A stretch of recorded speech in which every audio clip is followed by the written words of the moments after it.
Hi, welcome. This is Dr. John DeMartini. This is one of the most amazing and inspiring shows that you can listen into. If you want to be on the edge of your seats, if you want to open up your heart, if you want to expand your mind, and you want to meet incredible people, stay tuned because you're just about to experience a transformative radio show that will change your life. And you're listening to the Dr. Pat Show that's coming up right next. Welcome to the Dr. Pat Show. Talk radio to thrive by. Powerful, inspiring, and coming to you live, bringing you stories of people like you and me, busting through and living life full out. Get ready to dare to wonder what your life would be like if you knew you could not fail.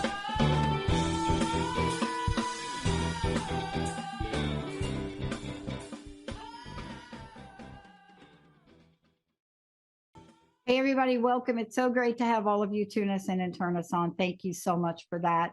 As I mentioned to you all earlier in the last segment, and I just want to mention it again to you, one of the things that has been on my mind, and I've mentioned it a bunch of times, and especially when we've done shows with Ellen Stewart talking about recovery, or Susan Dene, talking about recovery, I've mentioned it. But clearly the focus of those shows were really, they were not, how should I say it? They were not directed about what we're going to talk about now. And it's so important that when you take on a conversation and you decide you're going to bring to the table social media use, what it may be tied to, especially when you're going to talk about increased depression symptoms in adults, that you bring somebody on that lives and breathes it. And that's why I wanted to say this. And that's why you all heard me on the last show talking with you about the fact that there are people passionate and purposeful about so many things, right? These are people that have decided to take a message out into the world and do it in a way to create positive change. That's what this network is built on. That's what I talked about for the past hour. But who are these people? Marni Goldman is one of them. PeaceLoveMarni.com. The podcast, Peace Love, you're going to hear about it. Instagram, you're going to hear about it. But what is most important for you to know about this and about who she is? First of all, not just somebody out there chatting about stuff, but living it. So when you meet her, you're going to find out who she is today. You're going to find out why her podcast is called Peace Love Podcast. You're going to find out what it means to be the daughter, as I was, in an addicted family. But there's so much more. And what happens when you become us and you have to face your own demons along the way? What happens when you step into a personal crisis? Now, why am I telling you all this? Because those of us that have, such as I have and she has, we can spot a crisis about to happen a million miles away. And that's why today's show, it's really taken this on. Social media use may be tied to increased depressive symptoms in adults. And I like how that, the article and everything else and the researcher people may be tied to it. But we're going to talk about what that means, how it came to be, and why you hear me say over and over and over again, if I lived in the world today and I was in my teens or 20s, I don't know that I would be able to make it, given where I've been. Marni, great to have you. Good to have you on the show. Thank you so much for having me. Thank you. Look, articles now coming out, research now coming out, but this is not something new to you. I gave everybody a little bit of information about you, but here's what I really want to know, because we're going to really get into it. I know this is passionate and purposeful for you. I know you dedicate yourself to it, level of awareness and creating the change. But I would love to know for you, what are some of the challenges that you, Marni, had to overcome, the obstacles you had to move beyond to bring you to this very moment here with me today? It's amazing. I didn't find out I had anything wrong with me until I was 47 years old. I'm 52 now. So I went a lifetime not knowing I had ADHD, OCD, suicidal ideation, anxiety, trauma, PTSD, abandonment, all across the board. And once I got my diagnosis, I was like, okay, I'm not crazy, lazy, stupid. I can manage this now. Now, the diagnosis didn't change anything, but awareness was the key to my recovery and understanding where all of these symptoms came from. Yeah. So here's what I want to say. How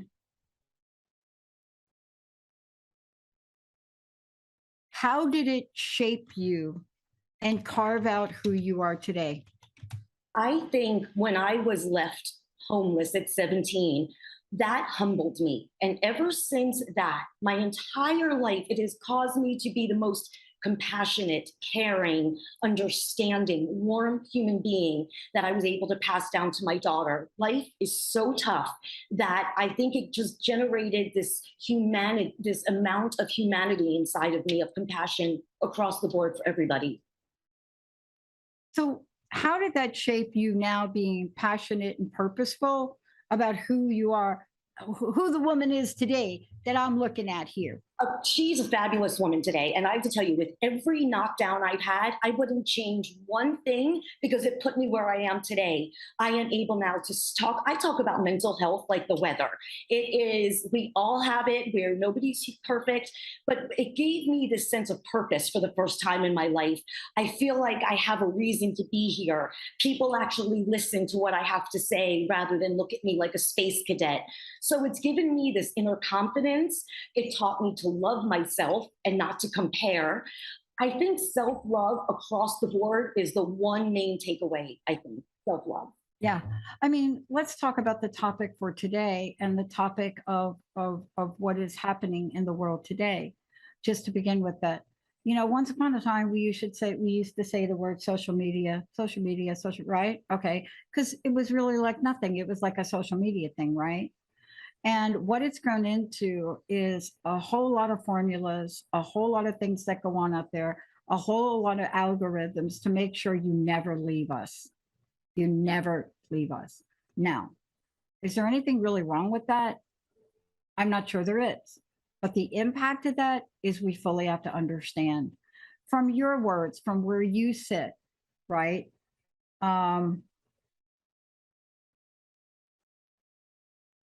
What do you see going on here? I think it is causing more depression. The statistics, I know, over the charts in college students, 130% increase of depression there.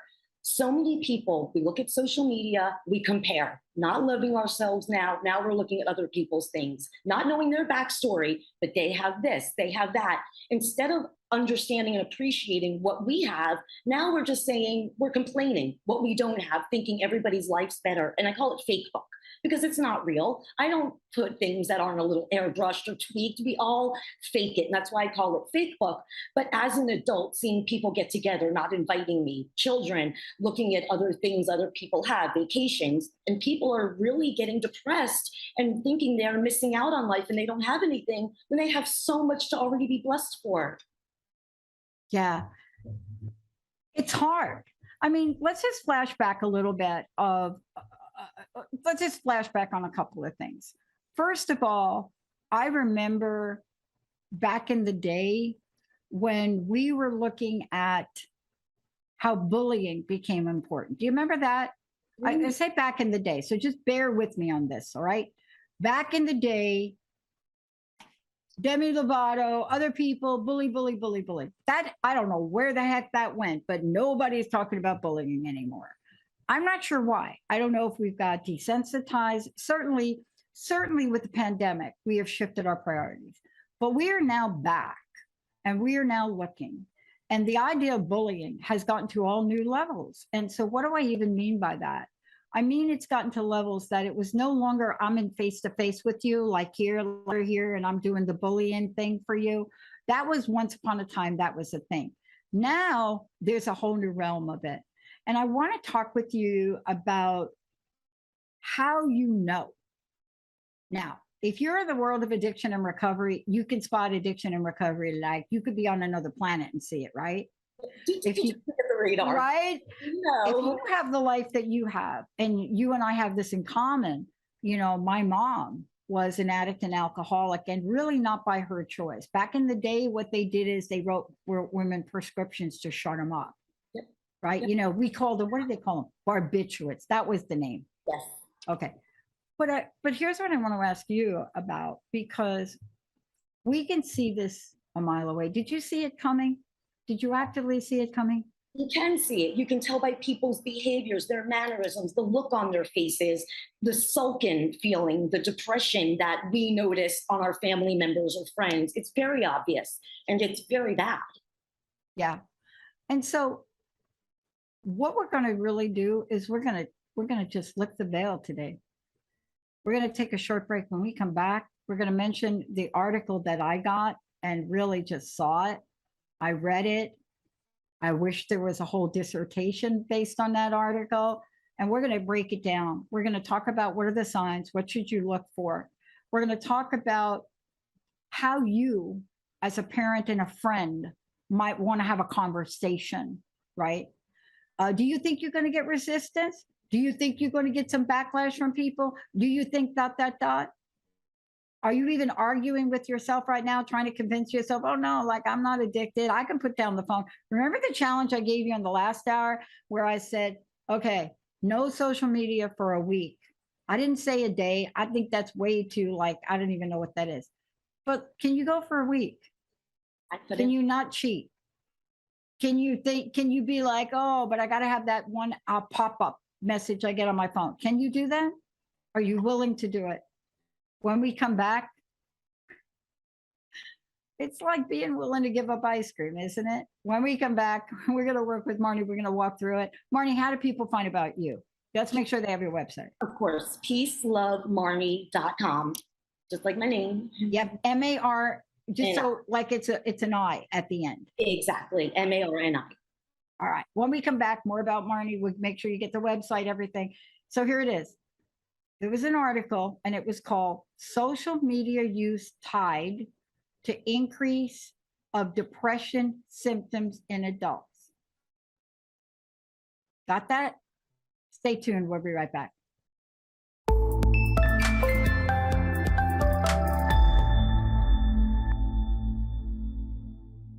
Everybody, welcome back. It's so great to have all of you again tune us in, turn us on. Thank you for this. This is a very special show and a very important one.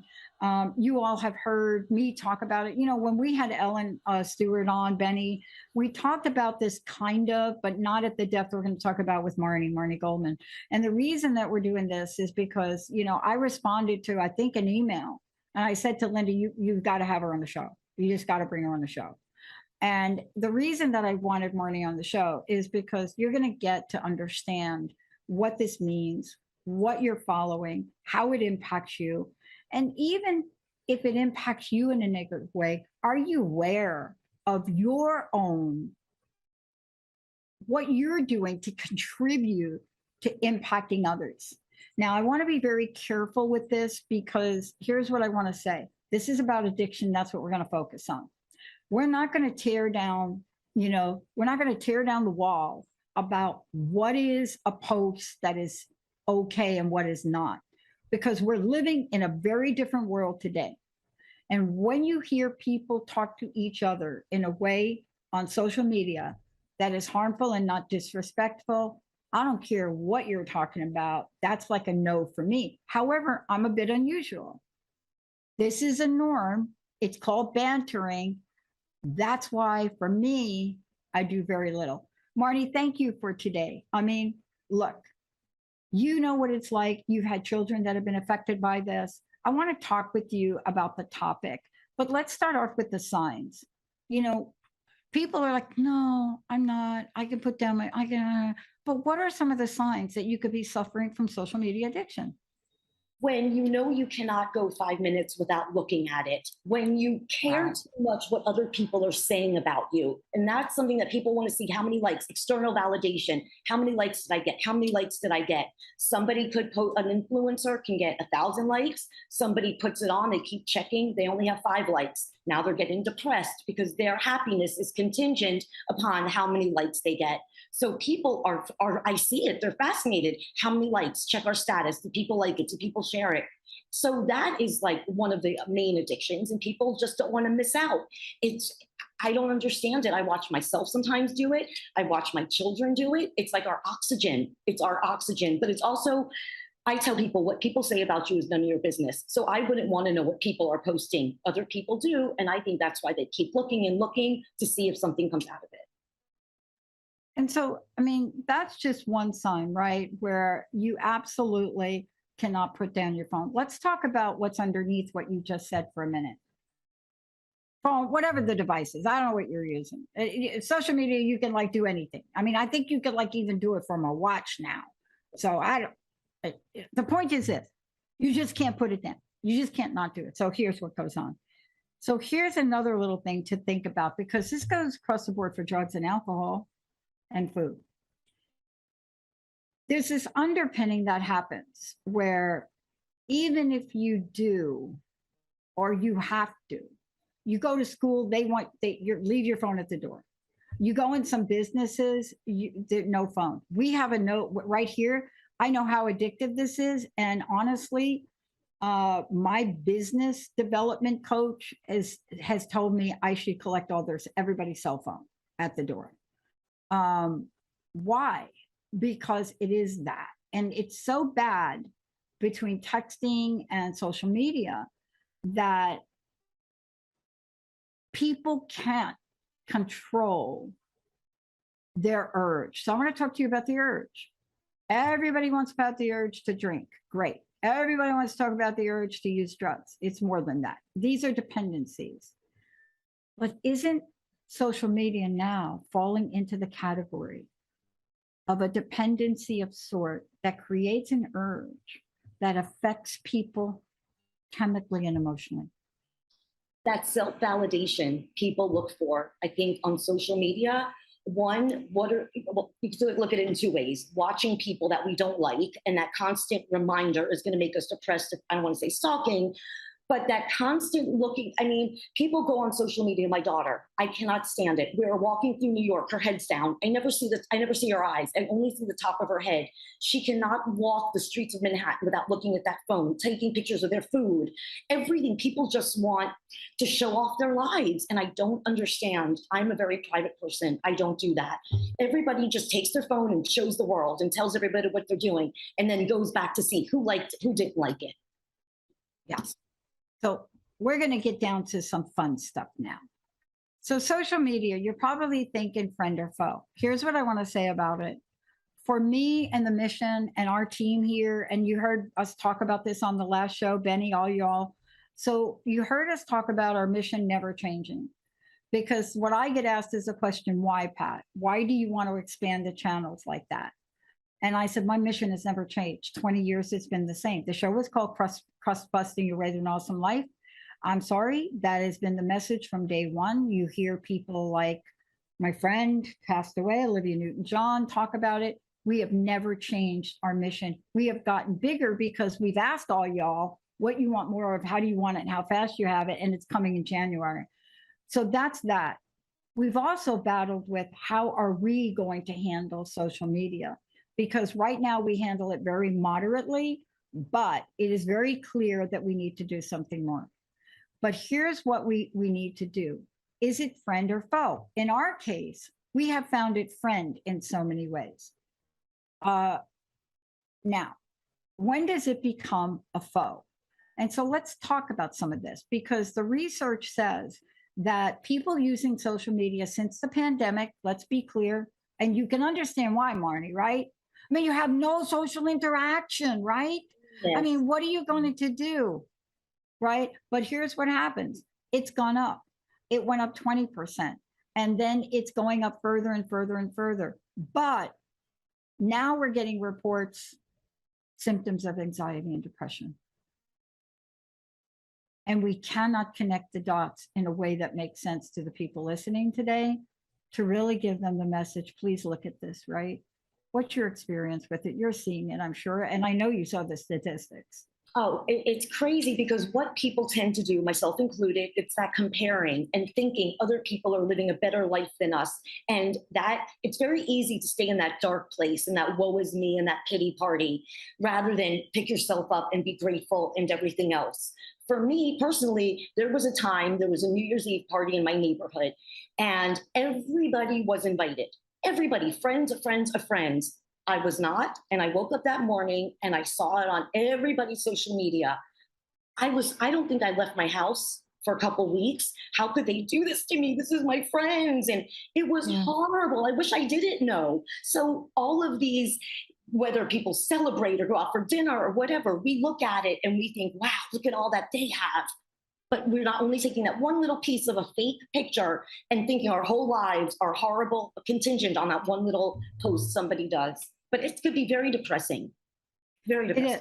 It is. And, there are reports. I mean, for those people out there, I want to make sure you go to Marni's site. But, the article that came across my desk was in Everyday Health, everydayhealth.com. And it was the social media use tied to increased depressive symptoms in adults. And they go through and they talk to you about a couple of different things, right?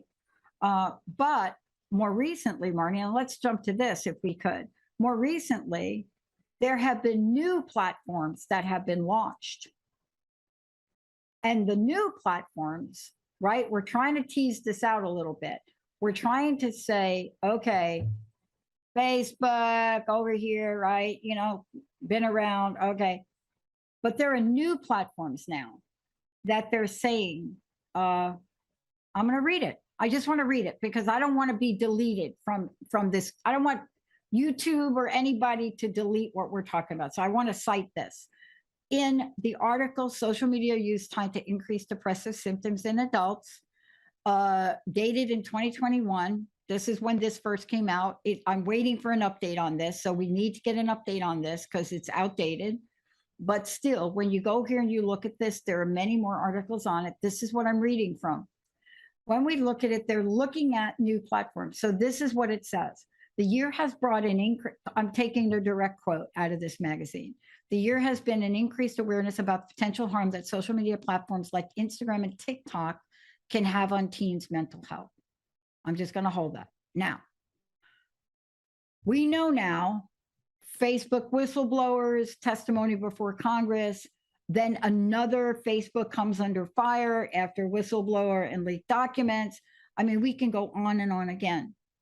But here's where we are. What do you think the impact of these platforms have been from where you sit and what you've watched? I see TikToks. I watch, like my daughter, for example, I'm using her as an experience. She's 22. And I see they look at what other people are doing and they do it. And TikTok makes it even more, seem more appealing, more fabulous, more fun. And I see my daughter like, look, I watch her say, look what they're doing. Look how cool their video is. Look how great they look. Look at their yacht. Look at these influencers, what they have. What do I have? Just a house here in Hollywood, Florida. So I think these platforms make their lives even embellished even more. And it's more in our face, more in our face. Everywhere we look, people are perfect. There's no such thing as perfect. So I pray that everybody just watches these things knowing that none of it is perfect. Nobody really looks like that. There's filters. I mean, they put on these filters that make you look like you're 20 years old with full glam makeup. It's not real. But when you're watching it, the perception at that moment is it's real. And then that instant feel bad about yourself to ruin their whole day. Yeah. And, and I wanted to say this for you all. You can take a look at this article, but since this article, there are many more things out there. I just want to be really clear about this. There are certain things out there that are now researching what it does. There is even an article, a week off social media reduce. So let's just get clear. We're talking about a certain thing, but I want to tell you, there's an article out there. And why do you think I said 7 days? We'll talk about this when we come back from break. But there's an article that came out in 2022. Okay, I'm just going to read this here. And then Marni and I are going to really take it down when we come back. A week off social media reduces depression and anxiety, research. Benny, Jacob, Let us take a short break. When we come back, I'm going to tell you, right? Came out in May, like of this year. So I know y'all going to email me about the other article that it's a year old, but I'm going to give you an update now because articles have come out. People like Marni have spoken. They've been out there speaking about this. And now what it's done is it's driven more empirical research, more things to really find out what is going on. And we are very clear that we can no longer not say social media addiction. We can't, we cannot not say that now. Let's take a short break. We'll be right back. My very special guest, Marni, we're going to make sure you have lots of information. Also, you're going to be able to tap into her podcast, so much more. Benny, Jacob, let's go to a short break.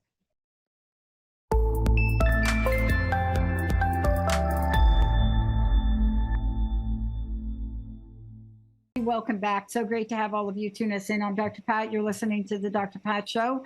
You can find us on Transformation Talk Radio. My very, very special guest today, we're taking on this. Social media use may be tied to increase of depressive symptoms. That's an old article. So I just want to say, since that article came out, there's no may anymore. We have much more research about this, that like the may is gone. We're going to talk about that now. And my very special guest today is Marni Goldman. Marni, before we just dig deep into this and we take a look at some of the latest information out here and also some of the information you've gathered, again, tell people how they can find out more about you and how they can listen to your podcast, like all of that. You go to Peace Love Marni, MARNI.com. There's a link for my book, which you can get on Amazon, a link for my podcasts, and I have a lot of blogs and helpful information about mental health across the board. So, peacelovemarni.com. I love it. Now, I will tell you this, you all in your research, you're going to find some information about the CDC, but their reference is not as clear in their research as what the cause is. So I just want to be clear. You'll find an association that they talk about between mental health, but they do not separate where it comes from. Now, here's the good news. The good news is, since articles came out a couple years ago about this, we're now seeing the importance of new research. The latest one that I glommed onto that I really liked, I liked their methodology, was a week off social media reduces depression and anxiety.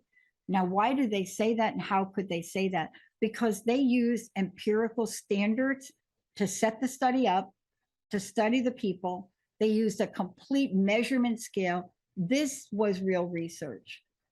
I'll get to that in a minute, but I want to hear from you. What are some of the statistics that you bumped up against, which just had your head start swimming? Colleges, college university students. Right now, I think there's an up in 130%, 130 since COVID. They went back, the anxiety and depression they're feeling. What's worse than that is 75% of those children will not ask for help. It's whether they come from low-income families or the LGBTQ communities. Those are the most, or a lot impacted, I think, the LGBT communities. But people don't want to reach out for help. They just don't want to. And I beg people, if I could get on my hands and knees and say, don't suffer alone. There are college crisis centers and counselors. But that statistic of 75% not wanting to reach out, they're going to just, it's like quicksand. I pray their lives don't go down like quicksand because they're overstimulated. Their pressure cookers are about to pop. Yeah. I believe. Now, what is the impact of this? And this is why I love the study that came out. And I just want to tell you all that this study is being, you're able to find the study in multiple magazines now because the study itself is so robust. There are multiple aspects of it. You can find it, and I'm just going to give the citation for the social media networks that are listening to this. You can find it at Bloomberg.com. A week off social media reduces depression and anxiety. That was based on an empirical research that was done, and there's everything about it in the UK. So you're going to be able to see that. Then you'll see this article pop up again in different ways. You'll also see it on Science News, very reputable. So I'm just saying. And look, Remember when I said last show, can you put your whatever down for a week? This study was a week long. They had to take a break from TikTok, Instagram, Twitter, Facebook. So they had to break all of that. 7 days. I shared with you some of the results. Let's share them with people, right? The study, of course, highlights everything you've said, Marni, but when you take a look at what the results were, they're a little bit shocking for those of us that have done research or not. They measured well-being, and they split the sample of people up into groups, right? They split them up into groups by age. And they also, one of the groups was banned, let's just say, from social media while the other was not. Okay, everybody following so far? So there are participants that use social media for 8 hours a week. So this is, hello, 8 hours, just only 8 hours, right? We know that that is not even a realistic thing. They were quizzed. They had a baseline of their anxiety levels. Here's what they found, and let's talk about this. They were asked to rate their agreement with statements such as, I've been feeling optimistic about the future. I've been thinking clearly. So these are some of the well-being. This comes from a very credible well-being study. So what are the results? So the people that took the break on social media, their well-being climbed. Okay, 1 week, everybody, 7 days, from 46 to 55.93. Okay, let's just almost 10 points in 1 week. And this is Warwick Edinburgh mental well-being scale. This is a real thing, right? Ready for depression? Depression dropped 7.46. That is a patient health questionnaire, right? Anxiety fell from 6.92 to 5.94. The author, Dr. Jeff Lambert, what do we want to say about this? This is a good place to stop and have you chime in here. It's very interesting when I'm happy to see that there is very passionate studies being done and that there is a downward, because if we think about it, when we're on social media, we may not realize it consciously, but we're look at the vacation they had or the new car they got. All we're doing is thinking what we don't have. So by taking that away, it's true. I mean, I know when I don't look at things, I'm not wondering anything. I love, though, that studies are now being done and it is showing it's going downward. So we can all, before we log on, wait, do I really want to see, do I really need social media today? Because you're right, it is an addiction, and there's a way we can end it. And this is just one study. I want to be very clear. If you're really interested in understanding the addictive nature of this, let's get to the point where, and they don't talk about this, and I don't know if they even measured it, but I want to know how many of the participants were actually able to go for a week. Because let's talk about addiction. Addiction to something makes it near impossible to stop without help, right? Let's talk about that, Marni. So we're not talking about casual social media users like me, who every once in a while finds a little something and like gets into a thing. We're talking about, you cannot not be on social media, right? That's the level of addiction we're talking about. How rampant do you think that is? I think it's so prevalent today. I mean, there are grown-ups that are on social, grown-ups, but people my age, older, they're posting everything they do all day long, 15 posts about what they did, where they went shopping, but they can't stop. And it becomes annoying, because we don't care. But to them, I truly believe that external validation and praise without loving themselves, that's where they think their self-love is going to come from. For 1 second, it may, if somebody likes something, but that's a Band-Aid. It's not going to make you feel better as a whole. But these people that are constantly on it want praise. It's from what I see, they want validation and praise. And I want to just give everybody an update. I got a text message. Here's the update on what's going on. Yes, we're talking about a younger group of people, but the study did not include just younger people. However, there are new information out that outside of parenting teenagers in 2022 and looking at what this means, the latest studies are coming out that a new study revealed similar associations between depression and social media use for their parents and grandparents. Okay. Do you see what I'm saying here? Now, what causes the addiction gap? What causes an addiction gap is the fact that even if you know you're on social media and you are finding things that are just not good for you, it's just not working for you, you're feeling worse than you did when you got on, and you cannot stop participating, right? How many people are completing these studies honestly? So let's talk about that. Here's what I know about research, having done it myself. You can be assured that when you're talking about topics like this and people have to self-report, like you ever do a study on alcohol, like how many drinks do you take, right? I mean, even when you go like to the doctor and they tell you how many drinks, how many people, raise your hand if you like put down the right amount. Okay, you put down the right amount if you're like me when you have no drinks. Okay, right. But if you're in there and you're like, oh, am I gonna put down like I have one a week? And you know you don't have one a week. And even if you have one a week, you have one a week and you finish the bottle. It's the same kind of arena. So anything we're really getting here is understated. What do you think? It's about owning it, taking accountability for things. It's just, I'm thinking about what we said about the social media and the addiction part of it. It's like, there's no studies yet where people are able to go to, hi, my name's Marni and I have a problem.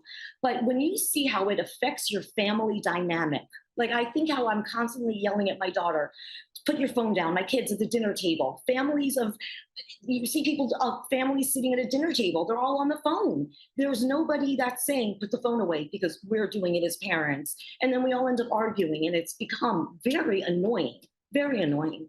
Yeah. And I want to just say out there, let me put the caveat out there about this for all of you, because I know that we're on social media platforms even doing this show. Here's the tricky part. The findings out there, right, Marni, about social media health and social media, it's tricky to interpret them. And I've said this, I already made that claim for the CDC study. It's very tricky. Most studies can't prove that using a certain platform causes depression, right? They can't prove it. They study a single moment in time. That has always been the case with studies. You capture a single moment in a time. I did one study in my research on broken promises that captured a moment and then went back. So I got to do a little bit further longitudinal stuff on that. But here's what I know. Now we're getting a study, and I'm just going to tell you all about the latest study that came out there. And this is an article, and again, I'm in Harvard Magazine, so I want to give the citation, April of 2022. I'm not just pontificating. I'm going to give you real things from here. Up until this study, right, they couldn't do this. However, this new study came out, and this is what's kind of cool about it. And they talk about the fact that what we're doing is social media, we're doom scrolling. That's what they call it, like it's a thing, right? Right? You can even have an app that pops that up. But this latest study, here's what it is. Can't really explain what triggers the depression about it can't pinpoint, right? What causes it? But the author acknowledges, let us start off to cross off alternative explanations. I love this. Let's get rid of the alternative explanations for the relationships that we've seen. See, I love that. Process of elimination is one way you do it. And so they knew, the researchers in the study, they knew that the study participants were not depressed when the study began. So you have to know that. Gotcha. Right? A lot of studies don't go to that. They had to know that.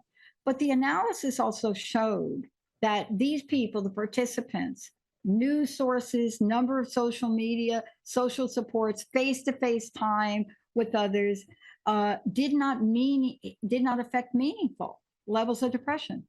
So it's an interesting finding. But I love that we're doing research on this, because then they went out and identified the links between particular social media platforms and depression in certain age groups. So they had to get rid of that thing over there. Right. Isn't this what we need to really say, it's really a thing, people? This is a thing. it's maddening. It's making a lot of people go mad. I go back to a lot of self-love with stuff. I guess social media doesn't affect me the way it used to because I truly love every single thing about me, head to toe, where I am now. But it brings out, I see with just my children how depressed they get, that they don't have the lives or doing certain things other people do. And it all goes, I just preach, it all stems back to self-love. It just all goes to that. And you don't feel down and you don't feel depressed that we don't have certain things, and a gratitude for what we do have, for not what we don't have. Okay, I'm going to answer y'all's question. Yes, it was Dr. Roy Perlis who did it. And the number of people in this study, just so you don't like say there's not 5,000 people, average age of 56. Okay, now let's go on and talk about this a little bit further so everybody can get a little bit of information. Please go look this up yourself. But what happens is, because of the way they did it, here's the breakthrough. You ready? Intriguing set of findings. Here it is. The researchers identified links between particular social media platforms and depression in certain age groups. For example, Facebook was associated with depression among people younger than 35, but not for those over 35. See, not one size fits all, right? Not for over TikTok and Snapchat were connected to depressive symptoms. And then he says, I think we have more work to do to understand why associations are so different across age groups of adults. That's what Dr. Perlis says. And he goes on to say, I would say that was the thing that made me most eager to follow up studies and try to understand what's going on. So we did follow up.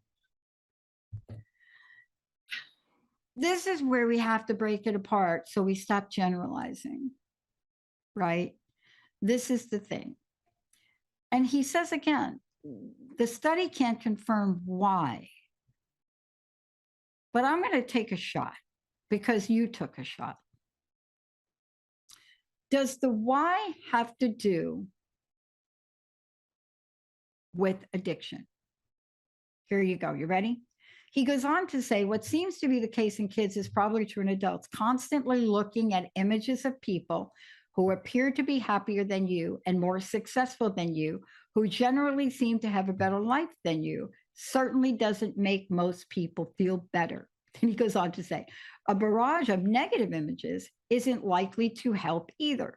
Social media is like drinking from a fire hose, he says, in contrast with older forms of media, which offers smaller doses of potential harmful images.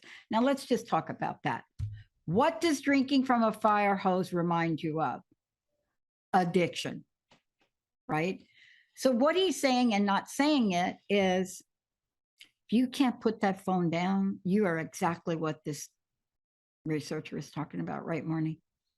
If you can't put your social media device down, I don't care what you're on. I'm sorry, have you heard that you ask them what's your Facebook name, and they're like, I don't have Facebook, or I don't have social media? Those very rare people there are out there, and they truly have a very happier life. They're not negative Nellies or depressed people. It's very interesting. I just thought of that as we were talking, so I didn't mean to interrupt or jump in there. No, you're right. But those few people, they're like, oh, I don't have Facebook, I don't have that. And they're just happy-go-lucky people. It makes sense. Yeah. And, you know, it's interesting. I know I have social media accounts. I don't know what they are. I couldn't tell you what I think Jacob has a better shot of telling you. I think I have one account that's personal account, another one for the show. I know we post things about the show. I know at times, I even have a crust busting account. I know at times I've tried to post to something from my personal account and it went over the network account. And so they just say, do not post anything, Pat. I'm better on Twitter. I'm much better on Twitter, where I have a crust busting account. But, you know, this is really, the punchline for the article says, when free isn't free. You know, it talks about how we need to really look at life, look at the impact, and make a change. What do you want to suggest for people that are here? What do you want to leave everybody with today? Thank you for joining me. And again, please let them know how they can find out more about you. Of course, Peace Love Marni, MARNI.com. It's all when I did not love myself and I just thought I was nothing. It was the worst way to live. But I go back to self love and I beg everybody, just don't compare. Stay in your lane. It doesn't matter what they're doing to the left or what anybody's doing to the right. You just have to be the best version of you because you're comparing to the uncomparable. It's not real. It's people wanting to perceive they have the best of everything. And when you can look in the mirror without comparing, for me, that has been the most peaceful, serene way to live. I love it. Now, tell everybody about some of the other things you do. Tell them about your coaching platform, if you could. I call myself a motivational, inspirational storyteller because my storytelling is as powerful as my story. I have recovered from everything and I manage every mental health disorder there is, a host of them. I talk about on my podcast, Peace Love Podcast, I talk all about mental health, but like it's the weather. Like I don't talk about, we don't mention anxiety. I'm like, I have full on anxiety, like I'm talking right now. So I am just this one big mental health information bucket. Yeah. Yeah. And I want to say to everybody, like what we're talking about today, pretty much everything we've said is taken from a research article or an official statistic. If you go ahead and you go in and search for this, you want to search for a week off social media because it's in every article based on the study that I talked about, that Jay Lambert did. So what you want to do is you want to go look for this, but you'll find more. Everything now is basing the conversations in 2022 on the studies that are being done and how social media affects your health. There's article after article after article, but it's based on really good empirical research. The Bloomberg one was one. The one I just gave you is another by Harvard. And then the one that really started to pump everybody up was the 7-week off of social media one.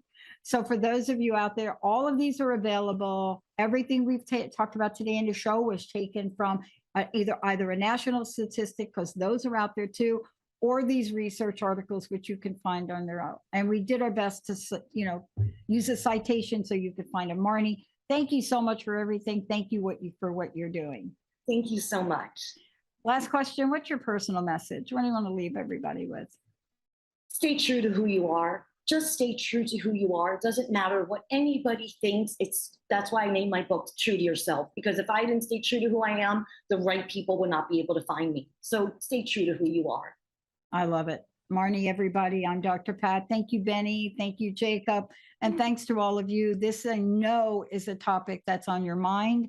You tell us about it, and we want to help you with how to work through it. We'll see you next time.